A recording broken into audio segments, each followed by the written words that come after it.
All right, so I have opened up our NIRS probe here, and I have our baby who is going to help us out with demonstrating placement of the probe.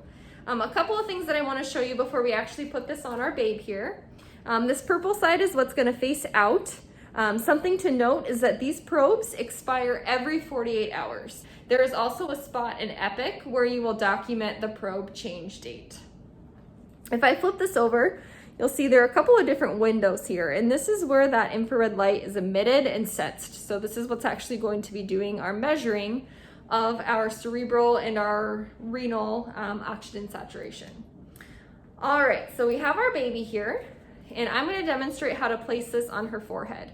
Now there is no special skin prep that you need to do. You basically just want to make sure that the skin is clean and dry to begin with. So if the baby just arrived, if they've got a lot of blood on their face, or if they're dirty, or have a lot of sweat, or they're really diaphoretic, go ahead and just gently clean that area and make sure it's nice and dry. And then what I want to do is I want to place this probe so that the smaller part of my probe here on the end is right in the middle of the baby's forehead.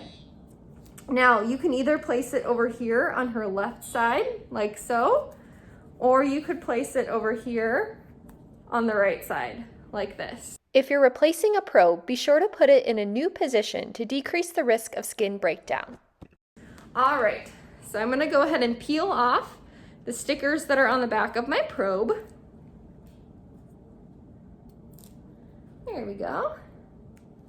And then I will gently press this down to my baby's forehead here. There we go. So that smaller part you can see is kind of right in the middle of her forehead. I'm just going to take my finger and I'm going to just press gently all around the edges of the probe. There's a little clear layer, and you can kind of see it if I get really close, this clear layer on the outside. We want that to be nice and adhered to the baby's skin. So that's what I'm focusing on as I'm pushing gently downward. Although our patient in this video today is not having a renal probe placed, I wanted to take a minute to talk just a little bit about how to appropriately position renal probes.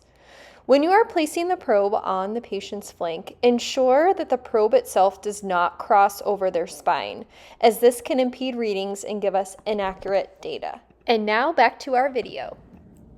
There we go. So now our probe is adhered and we are ready to get the probe attached to our machine. So I'm going to put this baby back in bed. All right. And now I have the end of my probe. I'm going to come over to here, and you can see that I have a connector box. You'll see a number 1 and a number 2. This is basically indicating where that reading will be displayed on our screen. So our number 1 is going to be displayed up here on top, and our number 2 is going to be displayed on the bottom.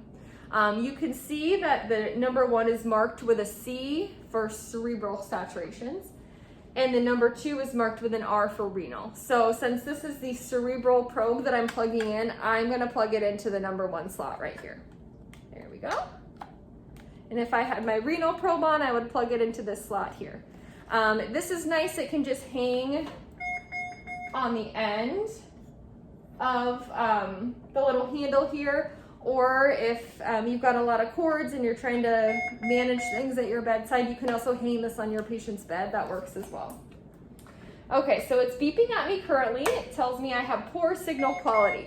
Now that makes sense because my patient is plastic, so thankfully she doesn't have any cerebral or renal saturations that are real.